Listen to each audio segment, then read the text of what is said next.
Bismillahirrahmanirrahim. Assalamualaikum warahmatullahi wabarakatuh.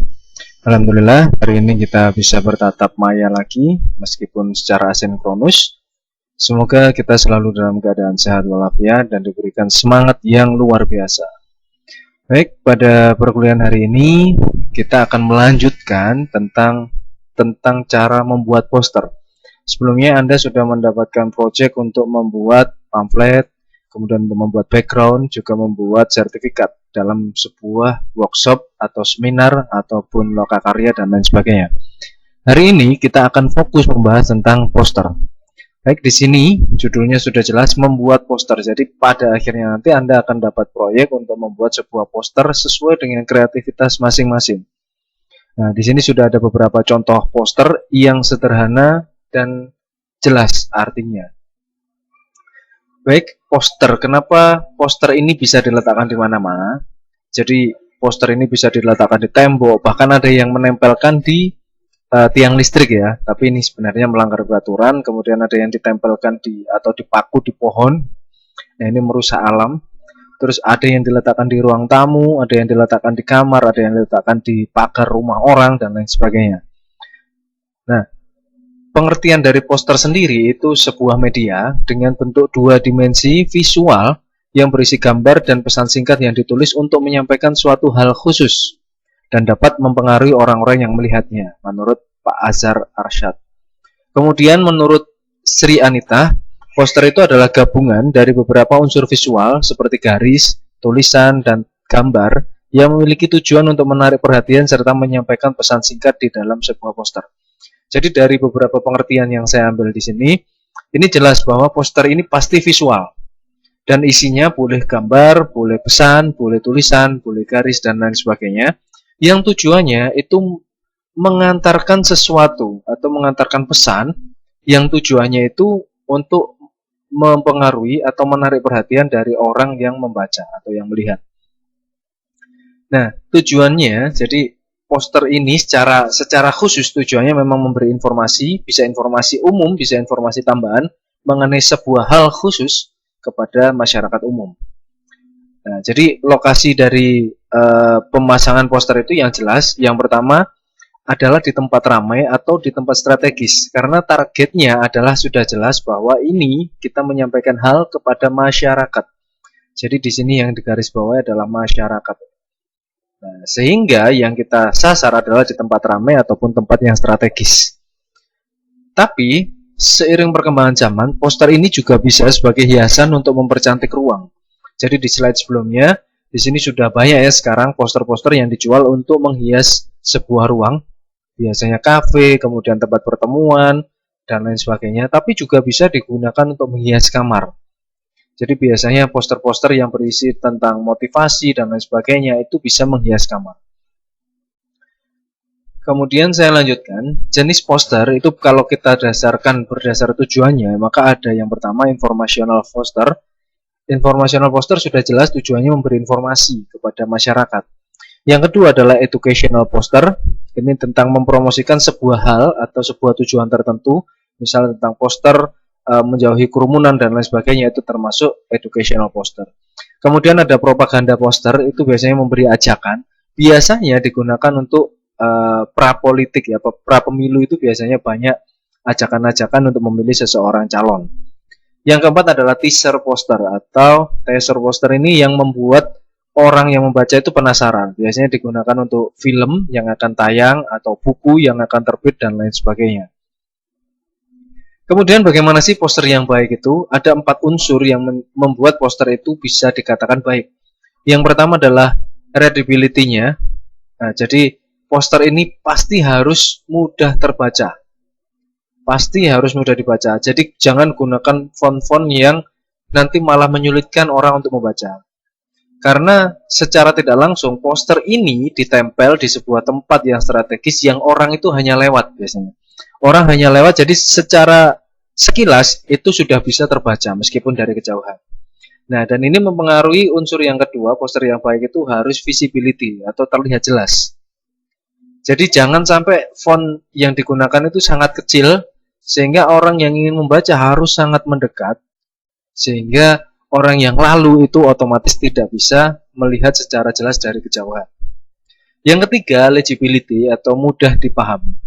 Jadi jangan terlalu banyak tulisan, jangan terlalu banyak gambar yang justru malah seseorang itu susah untuk memahami tujuannya apa sih poster ini. Jadi yang pertama harus mudah dibaca, kemudian terlihat jelas.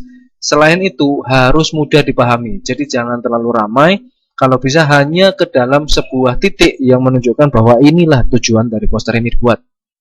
Yang keempat, yang tidak kalah penting adalah layoutnya. Jadi susunan yang digunakan itu harus baik. Jangan sampai susunannya nanti ada pembahasan tentang alur pembacaannya. Jadi jangan asal meletakkan, sehingga alur baca itu jelas. Sehingga orang yang melihat mudah memahami karena susunannya baik. Oke, di sini ada contoh poster tentang pemenang lomba desain poster tingkat nasional dalam rangka Pruhani 2020 yang diselenggarakan oleh PNN Sumbawa. Jadi ini ada juara 1 kategori umum atau mahasiswa, bentuknya sangat sederhana tapi sudah jelas. Jadi stop penyalahgunaan narkoba. Di sini gambarnya ada pistol. Pistol ini yang bisa membunuh melalui jarum suntik, istilahnya seperti itu. Nah, dan itu menjadi juara 1. Dan ini secara tidak langsung di sini ada kesan merah putih yang menunjukkan bahwa ini adalah negara kita. Jangan sampai negara kita ini dihancurkan oleh narkoba sehingga merahnya itu berdarah betul. Kemudian yang kedua di sini sebelah kanan ada juara 1 yang dibuat oleh seorang pelajar dari SMA Negeri 2 Kudus, Jawa Tengah. Di sini gambarnya sudah jelas bahwa generasi muda itu jangan sampai tergoda oleh narkoba dan lain sebagainya. Tapi berusahalah untuk mencapai cinta, mencapai prestasi, mencapai impian yang diharapkan oleh siswa itu sendiri. Kemudian bajunya baju putih yang menunjukkan bahwa dia adalah orang yang bersih. Kemudian juga bisa menunjukkan bahwa dia masih pelajar. Jadi generasi muda itu jangan sampai kena atau terjerumus ke dalam narkoba. Jadi pesannya sudah sangat jelas. Nah, kemudian hari ini targetnya adalah Anda semua bisa membuat poster dalam waktu 2 minggu. Membuat poster yang pertama harus kita tentukan apa tujuannya. Apakah tujuannya ini nanti hanya berupa informasi, atau berupa ajakan, atau sebuah hasutan, atau sebuah partisipasi khusus dari pembuat poster, atau akan membuat sebuah diskusi, atau ingin memancing diskusi dari pembaca, atau tujuan-tujuan yang lain. Jadi yang pertama kita canangkan, yang pertama kita tentukan adalah apa sih tujuan poster ini kita buat. Kemudian yang kedua adalah poster itu harus eye-catching. Jadi harus menarik, yang diisi dengan unsur-unsur yang bisa memaksa orang untuk memperhatikan. Jadi dari jauh itu sudah kelihatan, orang itu tertarik untuk melihat. Apa ya itu gambarnya kok keren. Nah, jadi menariknya di sini bisa berupa tulisan, bisa dari gambar, bisa dari warna, bisa dari slogan yang jelas terpampang, itu bisa menarik perhatian. Jadi tidak harus gambarnya itu bagus atau yang lain sebagainya, tapi harus menarik perhatian. Yang ketiga adalah judul atau slogan ya. Ini wajib menarik, yang isinya juga harus orang itu membuat dia ingin memperhatikan. Jadi hampir sama dengan eye catching. Jadi di sini judulnya itu harus menarik juga. Misalnya di sini kami hidup, kamu hidup. Gambarnya sebuah pohon. Jadi sebuah pohon yang akan ditebang. Kemudian pohon itu mengatakan kalau kami hidup, kamu juga hidup. Nah dari jauh itu sudah tahu kami hidup ada gambar pohon. Pesan sudah tersampaikan dengan baik. Contoh yang kedua adalah alam bukan tempat sampah. Jadi contoh kalau sekarang orang-orang sangat senang naik gunung ya, bukan karena dia pendaki, tapi karena ingin posting atau posting story di Instagram dan di media-media sosial yang dia miliki. Di situ bisa di tempat penanjakan dituliskan alam bukan tempat sampah, digambar sebuah gunung, kemudian ada orang yang buang sampah di silang atau sebagainya. Itu sudah menunjukkan bahwa kalau ingin naik gunung berarti harus benar-benar jaga kebersihan di sana. Kemudian kalau untuk pelajar bisa contoh yang ketiga, nyontek sama dengan korupsi. Jadi jangan dibiarkan budaya ini berlarut-larut sampai bertumbuh hingga nanti siswa itu dewasa. Jadi untuk pendidikan bisa nyontek sama dengan korupsi. Jadi banyak pelajar yang berkoar-koar kok banyak yang korupsi ya, padahal dia sendiri juga membuat dirinya itu korupsi tanpa tidak disadari. Kemudian yang keempat, unsur yang keempat adalah audiensnya. Nah, jadi audiensnya itu kita harus perhatikan sehingga gambar, kalimat, slogan atau istilah ilmiah yang digunakan itu sesuai dengan audiens yang kita sasar. Jangan sampai audiensnya anak SD tapi kita buat istilah-istilah H2O, 2 COOH, H3COOH atau kemudian integral lipat 3 dan lain sebagainya. Jadi sesuaikan dengan siapa sih target pasar kita. Nah, seperti itu. Baik, unsur berikutnya adalah layout. Jadi sebuah struktur yang disusun untuk membuat poster itu jangan sampai terlalu penuh. Baik untuk gambar, tulisan, kemudian unsur-unsur penunjang, slogan, garis, dan lain sebagainya, jangan sampai terlalu penuh, terlalu padat, sehingga tingkat pemahaman seseorang itu inti dari poster ini yang mana sih, itu jadi kesulitan. Nah, dan pastikan bahwa poin penting itu setinggi eye level audience. Eye level itu jadi titik pandang dari audiens itu tepat di inti poster tersebut.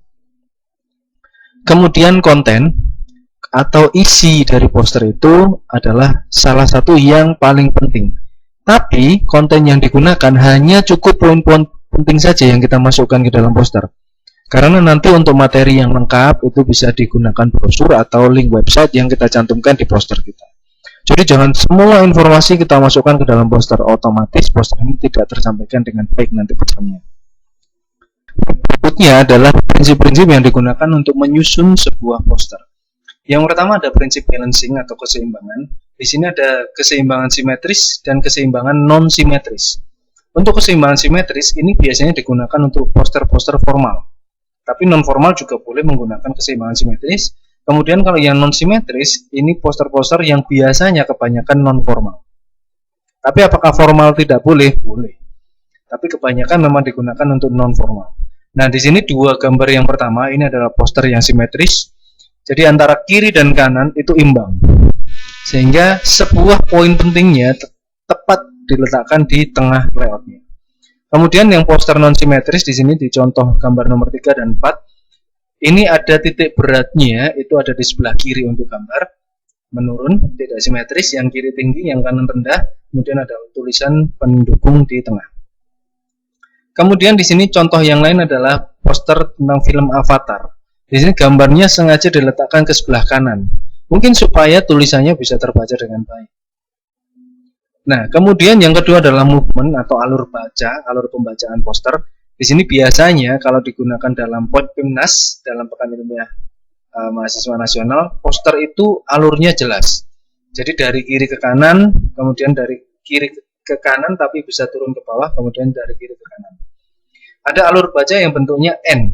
Jadi turun ke bawah, kemudian lanjut ke sisi sebelah kanan. Jadi ada dua kolom. Kemudian ada yang movementnya berputar, sehingga bentuknya keterangannya itu berputar.